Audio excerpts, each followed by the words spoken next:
Hi, everybody. Welcome to Hidden Gems Podcast. This is the series that we do on Rachel's Reviews, where we talk about streaming service and we talk about 5 films that you might not have heard of that are streaming on that service and get you to hopefully get a little bit deeper into these services and not just the big marquee titles. And it's a lot of fun. We really enjoy doing it. And I'm film critic Rachel Wagner, and Ryan is here. Hey, Rachel. So great to be back with you once again. And we are truly living in some of the best times, considering other things. But we're living in good times, and I feel like we should all just be a little more grateful that we're on this blue and green marble of ours, because we could be on Mars for all we know. But I'm just saying, I'm just very grateful to be right here, right now with all of you, and I hope you are just a little bit grateful as well. Me too. I mean, they say that gratitude is good for your health, like literally good for your body. So, hey, why not, right? Well, it's a good state of mind to have, because there are too many people nowadays that are like, the sky is falling. And I guess in some respects, COVID and stuff like that, it could be better, but at the same time, bad stuff happens literally everywhere. In every point of history, there's bad stuff. There's also a ton of great stuff too. So it's really all dependent on, you got to look at the glass, either it's half empty or half full. And I'm a half full person. Yeah, me too. Well, today for Hidden Gems, we are going to talk about Amazon Prime. And it's going to be a lot of fun. It's been one of our favorite services to cover. Yeah, I know for me personally, I go in there every time expecting to find next to nothing. And then by the time I'm out, I'm like, wow, I can actually make some honorable mentions if I wanted to. Yeah. There's some surprisingly decent stuff on there, at least. And I was like, okay, I was going to run over some of the picks that I use, but then I look at it now, they just added Dexter, which was a big deal back in the 2010s, and they just added a bunch of other shows. They still have some MCU movies on there, which made me do a double take, like, wait a second. Oh, they do on Amazon? Yeah, I saw Thor and I didn't realize Captain America that. and the first Avengers. So yeah, none of the current stuff, but I guess those still fall under somewhat the Paramount umbrella, so they can just funnel that over there if they really wanted to. Yeah, and I have to admit, my definition for hidden gems is a little weak this week. I picked some ones that probably aren't that hidden, but I don't really. It's fine. It's our podcast. We can do whatever we want. As long as you go past like the first or second page on any given service, then it's technically hidden. Yeah. They're just movies I kind of wanted to talk about, and that I really enjoyed. So it's going to be fun to talk about. And they have not only a lot of movies that they purchase off of at Sundance and other festivals, South by Southwest, on Amazon, but they also have their own production. A lot of originals that they make and that have been award winners, like Manchester by the Sea, movies like that are definitely worth checking out. Yeah, and slowly but surely, Amazon is really becoming like the place to be for like indie movies. If you say it's an Amazon exclusive, it's guaranteed to draw some eyeballs. Yes, I agree. Well, let's dive in. Let's talk about our picks. So my first pick is a movie. I thought I had talked about it on this show, but I couldn't find it on my list. So forgive me if I'm repeating. But I want to talk about the 1995 film Sabrina. This is the remake of the Audrey Hepburn and Humphrey Bogart version of Sabrina. And I like that version. I really do. But I actually like this remake a little bit better. And the reason why is because Humphrey Bogart is so not interested in being in Sabrina. He is so disengaged. He was a lot older, and I guess so is Harrison Ford and Julia Ormond. He's a lot older than her, but I think it's even more so from Humphrey Bogart. But for whatever reason, they have very little chemistry, in my opinion. Humphrey Bogart and Audrey Hepburn. And obviously, I adore Audrey.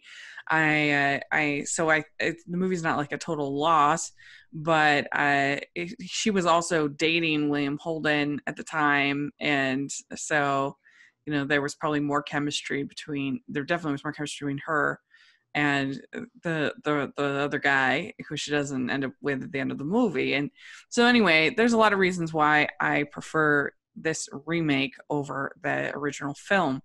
And in this remake, I think the cast is really good. You have, of course, Harrison Ford. Julia Ormond is really good at kind of playing this kind of woman who falls in love with Paris and changes, and she's not really a manic pixie dream girl, but she's the kind of person that she's like edging towards that, I would say.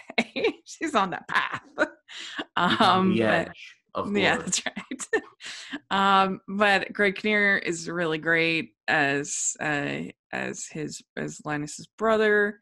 And Lauren Holly's in here, and she's fun. I know, I just really enjoy it, and I think the ending's really romantic.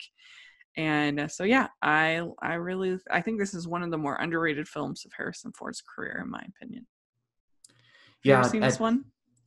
no, I have not, but I just wanted to say, going back to the Humphrey Bogart thing, I love Humphrey Bogart. He's one of the most charismatic actors who has ever lived, but he definitely has some performances where he clearly could not be asked, and and he's still great, but at the same time, it's like you can tell when in movies like Casablanca or Key Largo or Maltese Falcon, where he's like, I came to play, and then there's other movies where he's like, I'm just here for the check. Yeah, that's right. Yeah, this is no what's it? The Search for the Treasure. Search for the Treasure Sierra of the Madre. Sierra Sierra Madre. Madre. No. All right. Well, what's your first pick? So my first pick. Oh wait, actually, before we move on, I wanted to mention that this movie was directed by Sidney Pollack, who had a long and lengthy career, directed Tootsie and just too many other great movies to mention as a producer, writer, director, like from like the late 50s to like the late 70s into the like 80s. He was top tier. Their critics were like, if it's Pollack, Yeah. it's like a definite seal of quality. Yeah, definitely. And I don't know, it's tough being in a remake because people are just going to compare you to the original, and people have nostalgia for the original. And so it was kind of a no-win situation, but this is one of those remakes. I feel like romantic comedies tend to do pretty well with remakes for whatever reason. I mean, you've got Male's a remake, and the Parent Trap remake, Father's the Bride remake. A lot of romantic comedies seem to do well with an update. So. As far as remakes go, my stance is as long as they bring something new to the table, I really don't mind. Like examples of good ones are like Rise of the Planet of the Apes and Mm-hmm. like and stuff Yeah, like that. that's a good one. And then like bad ones are like the Psycho remake from 1998. If you haven't seen it, Yeah. don't. It's literally Yeah. Gus Van Sant saying like, all right, here's the original print for Hitchcock. There it is. He does exactly the same thing except worse, but that's another Yeah. story for another time. Yeah, I mean, the only reason I get annoyed by the Disney remakes is because some of them are good, most of them I don't care for. But the thing is I feel like that there's always an effort to sort of be like, we're updating from that animated film back then, and that's what irritates me is that we don't need Disney to be telling people that the animated 2D animated films are somehow outdated, and that irritates me. And yet somehow the 2D animated films are more mature than their 3D counterparts. But Right? again, Yeah. that's neither here nor there. So my first choice is a series that ran for 2 seasons, 6 episodes each, show 12 episodes. And it is a show called Lore. A bit of backstory. This show is essentially a TV show that is taking episodes of the true crime podcast called Lore, taking select episodes and bringing them to life.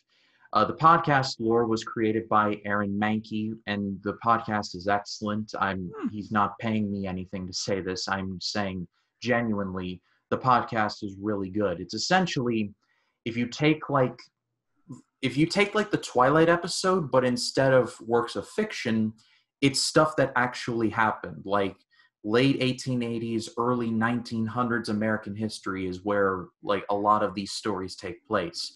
And you quickly recognize that we are definitely living in good times because back then, oh boy, it was a lot worse back then.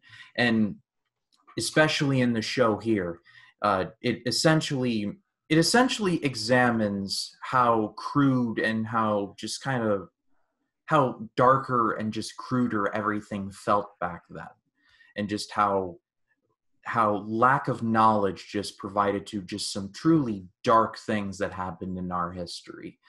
If I had to recommend a couple of episodes for you all to get started on, they're both in the first season. The first of which is called Passing Notes. It stars Robert Patrick, the T-1000, and that's really good. And probably my favorite episode is called Unboxed, and a it's about a little boy. He has no friends, and his parents are like, "Hey, we got you this boy-like Dolph to be your friend."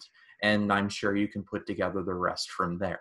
What makes the show good is just how it's just like that old saying, the truth is stranger than fiction. There's a part of you that's like, there's no way this could have happened, but they make it they make it known that this is legit, like a true story, and this was how things were done back then. it This show will definitely give you a deeper appreciation of all the advancements we have made and just how better off we all are, just in terms of knowledge and in terms of how we treat each other. Huh. I had never heard of this before you just described it. So that sounds really good. Because I love, like, I mean, unless it gets too gross, I like true crime, and like I like following the clues and figuring out what's going on, and this sounds intriguing. Sounds Yeah. good. It's not like Black Mirror where things just go "Ugh," Yeah. like out of control. Like this is like Twilight Zone, but like American history, like after Civil Yeah. War, going into Reconstruction and like earliest, and then going into like the 1920s. Like Yeah. basically, if you Interesting. think every episode takes place when the Industrial Revolution starts happening, then you're all set. Cool. That's great. All right. Well, my next suggestion is one of the ones that I admit is kind of a stretch, is Hidden Gem, but I still think it's like an indie film that is getting some Oscar buzz, but we need to talk about is One Night in Miami. So this is directed by Regina King, and it tells the fictionalized story of it was the night after the big championship win by the time of Cassius Clay. He's about to become Muhammad Ali. That next weekend. And so there's this sort of fictional account of this night with Cassius Clay, Malcolm X, Sam Cooke, and Jim Brown. Jim Brown was a football player who became a media person, Sam Cooke is a singer. Of course, Malcolm X, we all know, is an activist, and so anyway, it's between the four of them, and they are talking about a lot of different issues that they're dealing with, and it definitely feels stagey. So if you don't like stagey movies that feel like a play, then this won't be for you. But I didn't mind it. I didn't mind the staginess, and the acting is all very good. I really liked, especially um, uh, the I especially liked Leslie Odom Jr. Playing Sam Cooke. Of course, he's an incredible singer, so it makes for an easy part of that part of the role. But also, I just thought his fights with, particularly with Malcolm X, were really well done and interesting, and about like how much do we protest, how much do we concede, how much we uh, do we kind of toe the line in order to maintain our careers, a lot of different conversations. And so I think it's definitely worth checking out. Most of the movie is just in this hotel room. There's just these four actors. Again, it feels kind of like a play, but I thought they did a good job, and Regina King did a good job for her first movie. It's pretty impressive. Regina King, the actress, right? That's correct. Yeah, yeah. She's Wow. not in the movie. She just directed. So Yeah, that's what I thought. And when I heard about the plot of this, I was thinking to myself, this is kind of like the Million Dollar Quartet context. yeah, There was a Broadway show called The Million Dollar Quartet, and yeah. is based on an actual interaction between Elvis Presley, Jerry Lee Lewis, Carl crap, I can't remember the Carl Parks. Let's go with him. Carl Parks and Johnny Cash. And the gimmick of the show is that four rock and roll legitimate legends meeting in one place together in one point in time, and just knowing all the crazy, insane amount of stuff that they would do in the music world. It's like the meeting of like the United Nations of music. And when I heard Yep. about One Night in Miami, it's like Sam Cooke, Muhammad Ali, Malcolm X, and what was the last one? Jerry Brown. Jerry Brown. That's like the greatest of all time, like in one room together, Yeah. some of the greatest. Yeah. It's a clever idea, clever concept. And I guess it was originally a play, and then the writer of the play, Kemp Powers, he adapted his own play for the screen. So Well, if you're going to do that, you might as well get the original guy that did it yeah, to that's right. to oversee things. Yeah, and a lot of times that ends up working well. I feel like Stephen Chbosky adapting Perks of Being a Wallflower, and he actually directed that movie as well. So he adapted his own book, and then he directed it. So I think that tends to make it for a pretty good movie for the most part. So, but what is your next pick? So hard left incoming, because my next choice is Harold and Kumar Go to White Castle.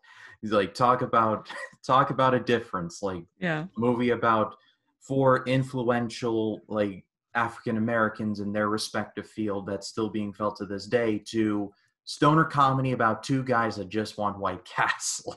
Because that's exactly what this movie is about. It's about two guys named Harold and Kumar, played by John Cho and Cal Penn, who one night are just sitting on their couch. They just had some weed, and they're just like, hey, you want to get some White Castle? And he's like, yeah, sounds good.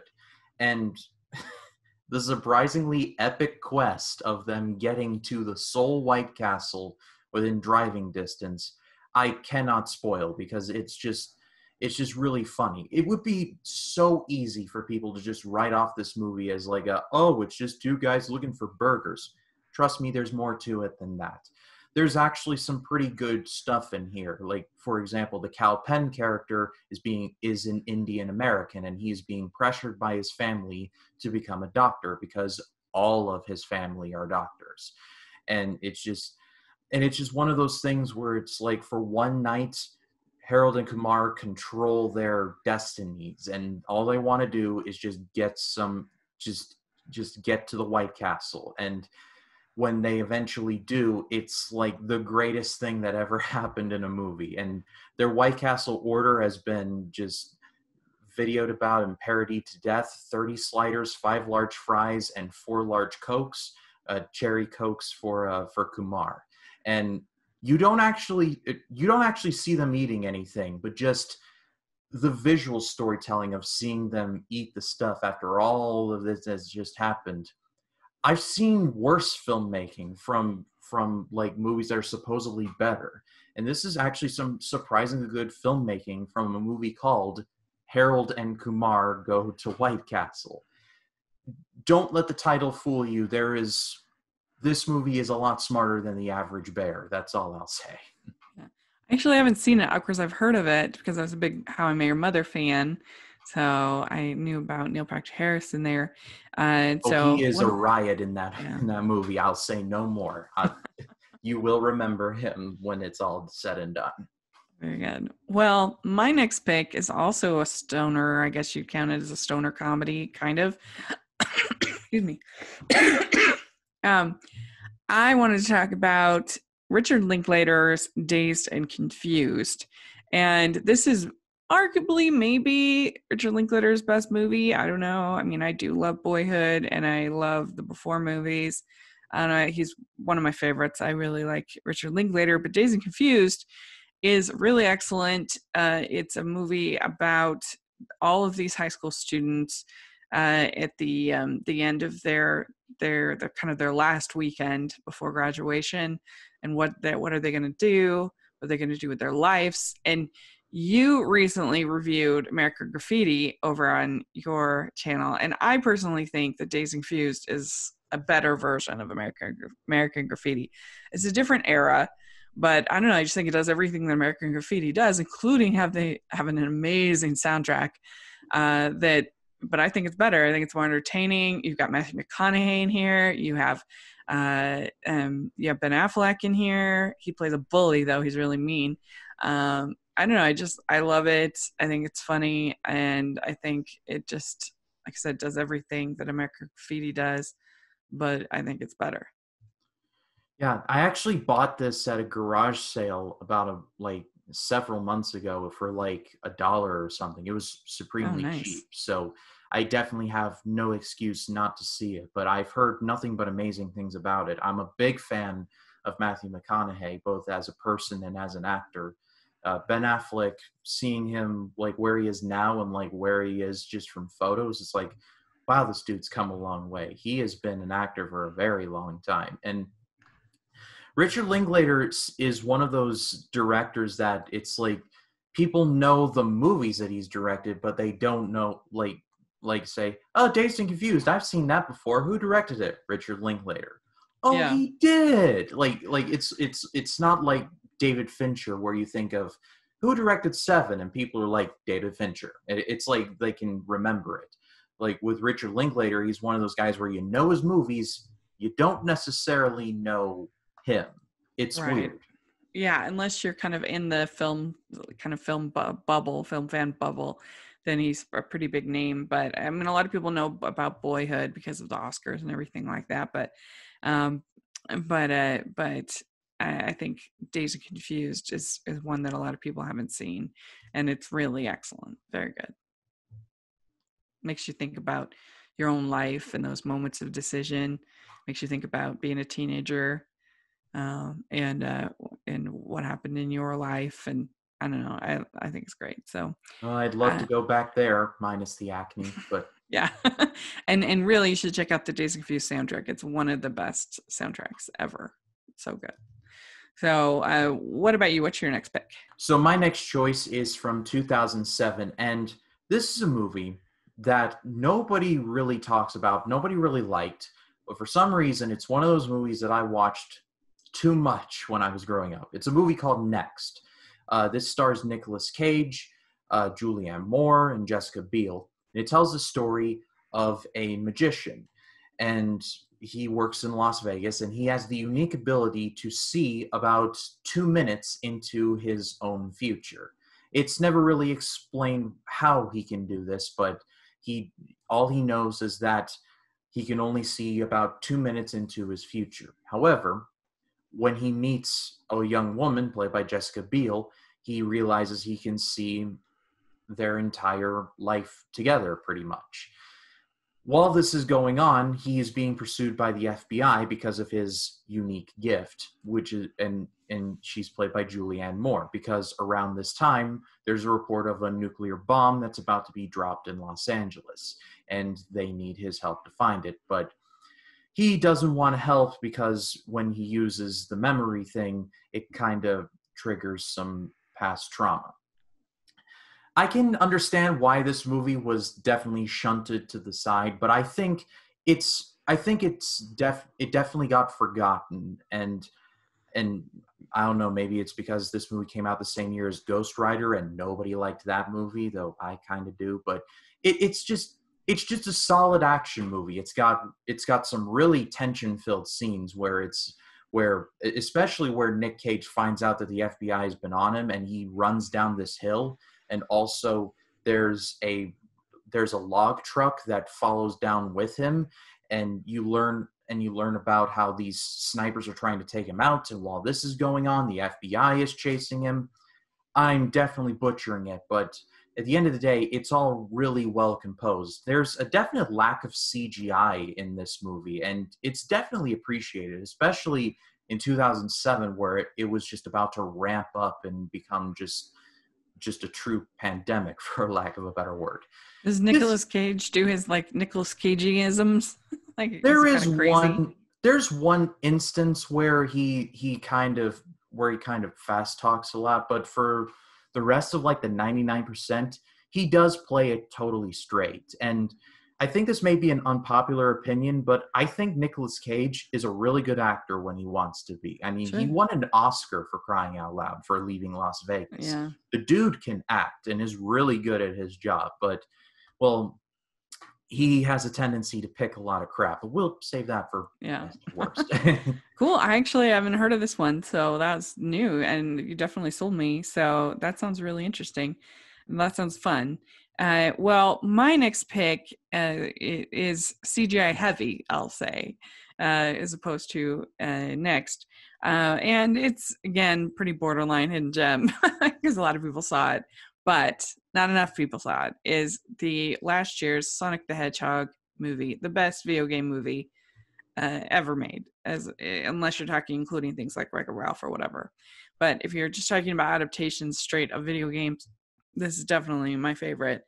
And I know that's not saying much, but nevertheless, I just really enjoyed it. I thought it was one of the most like happy movies I saw all of last year. And of course, I saw it before everything went to chaos. But then I Mhm. would watch it again through the year, and it just make me smile every time I watched it. I thought it was really sweet, and the relationship. It's really a movie about friendship, and the friendship between Sonic and James Marsden was very sweet. I enjoyed it, um, and I thought that he looked good. As they definitely made a wise choice to change the look from the original trailer. It's not gonna like change your life or anything, but I just thought it was a nice little movie about friendship. The bar for video game movies is like so low that it's like at the point of where it's at the center of the earth. Like they just needed to do the minimal amount of effort and it would have been fine. And Yeah. they went above that and it was really good. And in terms of best video game movie ever made, I will definitely agree with you there. Though the new Mortal Kombat movie is looking at it with murder in its eyes, but but the jury's still out on that. Yeah. Yeah. When I saw this movie, I basically knew nothing about Sonic. I think I had played one game, saw a couple of episodes of the Sonic X TV show, which was really Mm-hmm. good. But outside of that, I wasn't too familiar. When I walked out of there, I was like, wow, that was so much better than it had any right to be. And I Yeah. think James Marsden has gotten the stereotype of constantly standing next to something CGI like Hop and stuff like that. Mm-hmm. He's good here. Jim Carrey finally figured out that he's not really good at painting weird paintings and doing these serious dramatic roles. Like he's best when he's super manic, and he is super manic here, and it is glorious. And just on the whole, the movie just is like, we're not going to try anything new. We're just going to take what we know about Sonic and put it into a movie. Yeah. That's about it. And it worked. It really Yeah. worked. Yeah, and I'm glad you brought up Jim Carrey because he is really fun, and it's yes, we've seen all this stuff before, but like we haven't really seen sort of this type of movie that much for a while. Like it felt like something from the '90s, and so it had a certain degree of nostalgia, which was appropriate because that's when the game was so popular. And I mean, I don't know very much about the game, and so uh, I still was able to enjoy it and not know much about the game. But yeah, James Marsden, he's usually unlucky in love in the movies, and so so he gets the girl this time, so that's good. But I enjoyed it. I thought it was very sweet. So, what is your next pick? So my next choice is from 2008, and it was one of those movies that I saw on a complete whim, and it turned out to be really above average. It's called Ghost Town. This was directed by David Koepp, who wrote the screenplay for a little movie you all might have heard of. It's called Jurassic Park. And he's done other things too, but I mean Jurassic Park. And it tells the story of a very crotchety dentist played by Ricky Gervais. He really does not like people at all. Like he does, even down to the little things like closing the elevator door when someone really needs to get in there with him. Like he's not he's not a fun person to be around. However, he experiences kind of like a near-death experience, and he's also given the powers of speaking to the dead, and he's not too thrilled about it. But the movie basically does a good job of showing him coming around and trying to help out those who have prematurely died but have like that one last thing they needed to do before they can see themselves off to heaven. When it comes to Ricky Gervais, it can be a bit hit or miss. Like his comedy stylings can be kind of for me, but he's really good here, and he definitely has his fair share of really good moments. And there's definitely a good romance between him and the female lead. I can't remember her Isn't name. it Jennifer Garner? Am I crazy? Yes, I believe so. Yes. And he has great moments with Maggie Smith, who is really good in there as well. No, it's actually Tia Leone. Oh, okay. And he has really good stuff with Maggie Smith in there as well. I expected this movie to not be very good, and I was honestly very surprised. I saw it at the old Dollar Theater that closed 2 or 3 years ago, where it was like, okay, this has had its run. Now it's onto the Dollar Theater. You can see it for like $3. Like I remember seeing it there, and I was just like, wow, that was actually decent. So if you haven't seen it, I do recommend that you check it out. Yeah, I saw it when it came out. I can't remember a whole lot clearly. I don't even remember the actress. Don't remember a ton about it, but I know that Ricky Gervais can be very funny when he wants to be. So I may have to check it out again. Because yeah, it's definitely a funny concept. Yeah, Very good. British Office, thumbs up. Muppets Most Wanted. Yeah, agreed. Agree with you there. My name is Oh. Igor. It's French. Ah. It was that the problem with that movie is there's too much of the people, not enough of the Muppets, in my opinion. Nevertheless, my last pick is the adaptation, Kenneth Branagh's adaptation of Much Ado About Nothing. And this is such a funny play. It's probably Shakespeare's funniest play that he ever did. And I mean, Twelfth Night is really funny too. So probably between those two. But it's so well done, and it had like racially blind casting, kind of like Hamilton. But you know, obviously this is much before it. And you've got Emma Thompson, Kenneth Branagh when they were married, playing Beatrice and Benedict. So there's obviously great chemistry there, and they're so funny. And some of the other stuff is a little much, but Keanu Reeves is not the best in the movie. But nevertheless, Michael Keaton is in it, and he has a funny role. I don't know. I love it. I think it's beautifully filmed. It's very lush. It's very, it's, if you think you don't like Shakespeare, I would say give it a try. You might actually like this one. Yeah, when it comes to Kenneth Branagh and directed movies, it's very much a coin toss. Like most of his Shakespeare stuff is really good, but then there's Artemis Fowl. Yeah. Yeah, I know. I mean, that's really his biggest woof, right? I mean, And that well, movie really was dead on arrival to begin with, so all he could do was like make yeah. it look nice, I guess. Because I really like his Thor movie. I think it's very enjoyable. I like his Cinderella movie. It's one of the better of the live action remakes. So he has a pretty good track record. But yeah, his Shakespeare's movies are probably his best movies, and so this one is one of my favorites. It's got a great cast. Denzel Washington is in it, and he's always good. And like I said, Emma Thompson. And this might be my favorite Emma Thompson movie. It's right up there with Sense Sensibility. I'd have to think about it. But yeah, I love it. I think it's great. I don't know why, but Denzel Washington seems like one of those guys who would just fit right into a Shakespeare production. Like he just has the voice for Yeah. it to Hmm. be like a tale told by an idiot, full of sound and fury, signifying nothing. Yeah. I think that he did on Broadway, if I'm not mistaken, he did a Julius Caesar run on Broadway, and that would be really interesting to see in a movie form. I know that uh, and his name escapes me now, but the gentleman who played Jeffrey Butler on The Fresh Prince of Bel-Air was and still is a part of the Royal Shakespeare Company. So, Oh yeah. and he most recently did a production of Coriolanus. So, it is possible for African American actors to be in the Royal Shakespeare Company. Yeah, it's kind of a you just have to do the blind casting unless you're going to do Othello. That's the only one that has a Othello, the black Moor of role. Venice. Yeah. So so what is your last pick? So my last pick is a Western, and it is called Hang 'em High. This stars Clint Eastwood, not directed by him, though it is produced by him. It was directed by a gentleman named Ted Post, and he was a very underrated director.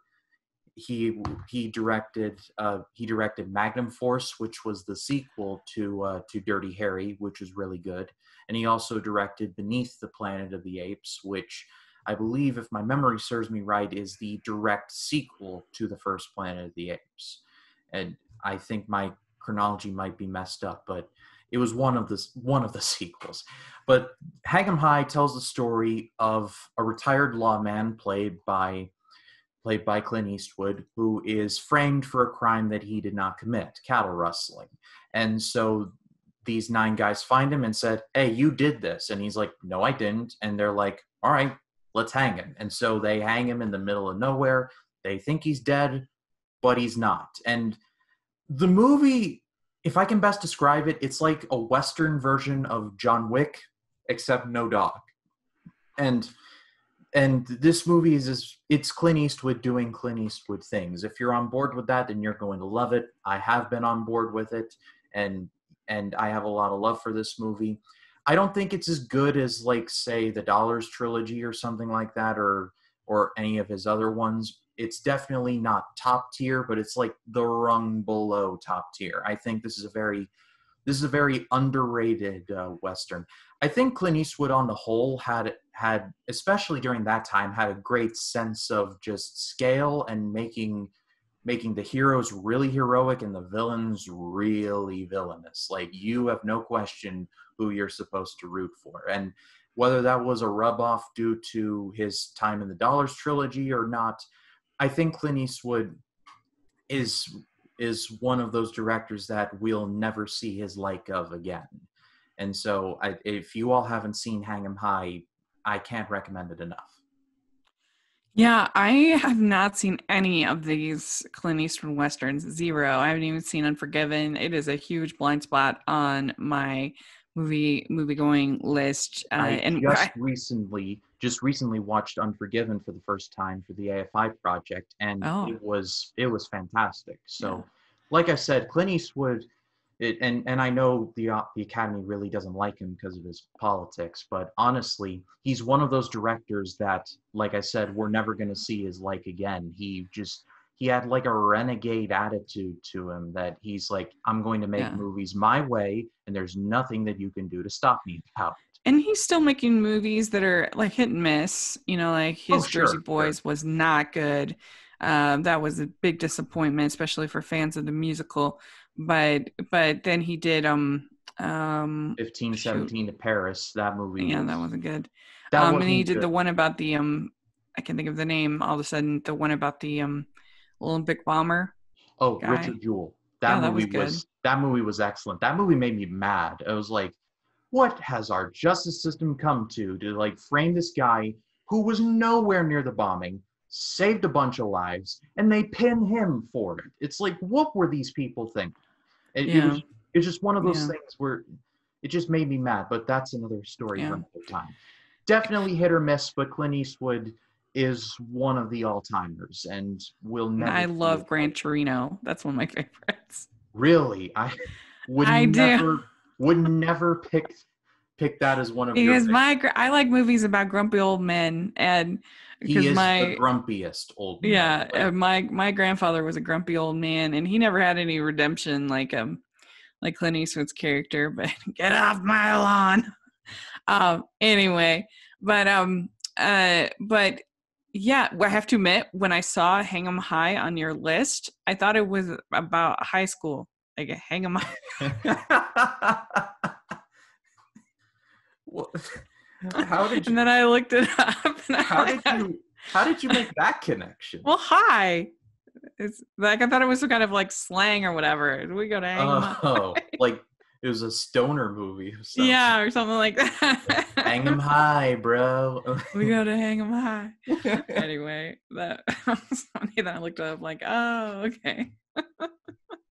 So there we go. I think that was a really good 10 movie list that we did this time. I think you could have a lot of fun watching all these movies.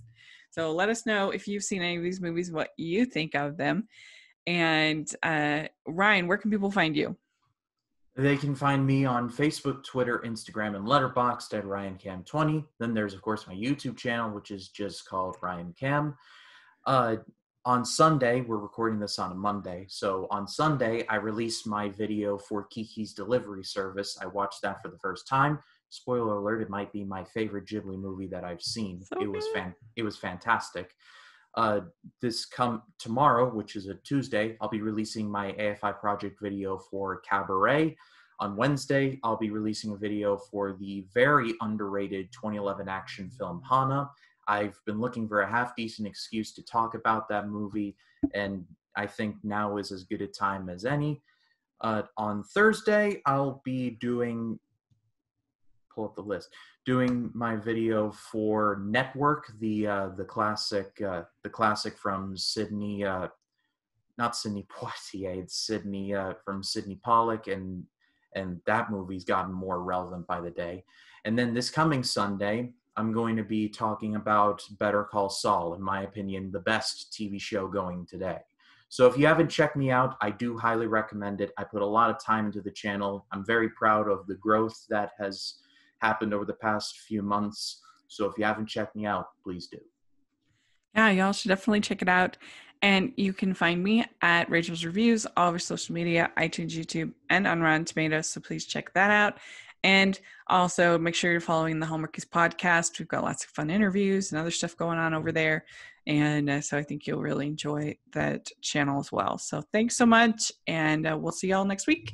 Bye, everyone. Bye.